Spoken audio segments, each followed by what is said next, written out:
So welcome to class. So this time around, before we go into logarithms, I just want us to get ourselves acquainted with some of the laws of logarithms in simple form. So when we start solving things that has to do with log, it will be easy for us.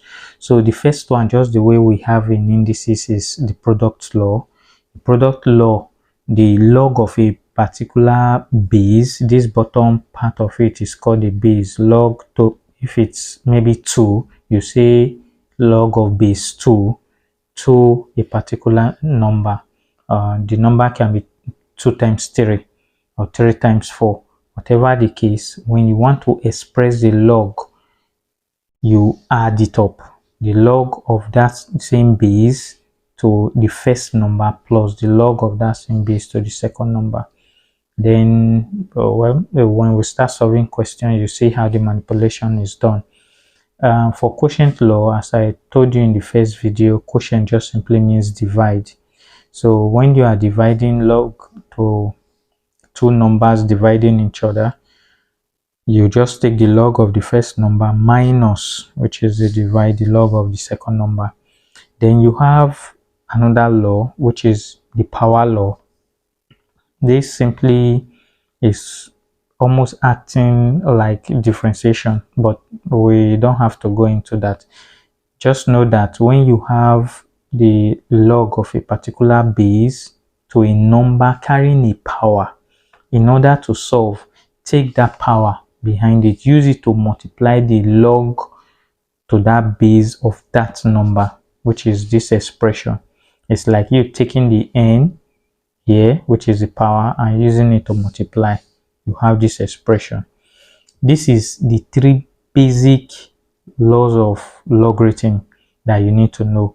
But with further research, just in case we jam or meet more questions in case in an exam situation or further expansion on logarithms, we can decide to still treat the next 3 I'm going to show, starting from 4.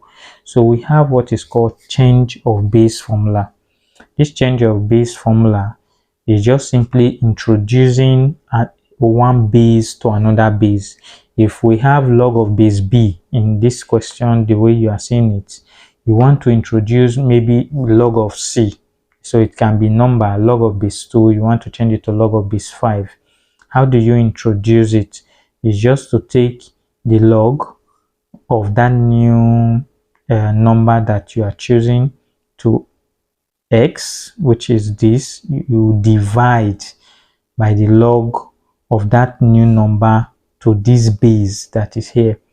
Well, when we start solving questions, you get to understand how the manipulation is done. But mind you, there is this c must not be equal to 1, and it's positive. It cannot be minus 1. It goes on like that. Then we have the next one, that is the zero exponent, meaning any log to 1 is 0. Just the way in indices you have anything to power 0 is 1. For log, any base to power 1, to 1 is 0. That's for logarithms. And the last aspect that we'll be considering is identity property.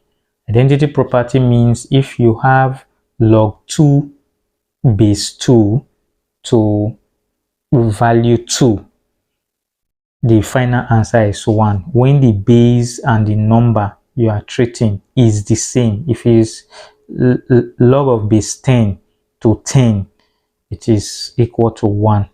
So any number raised to the power of 1 is itself. So sometimes, well, when we start solving, we can do the manipulation. So let's treat some questions to get ourselves acquainted with these laws.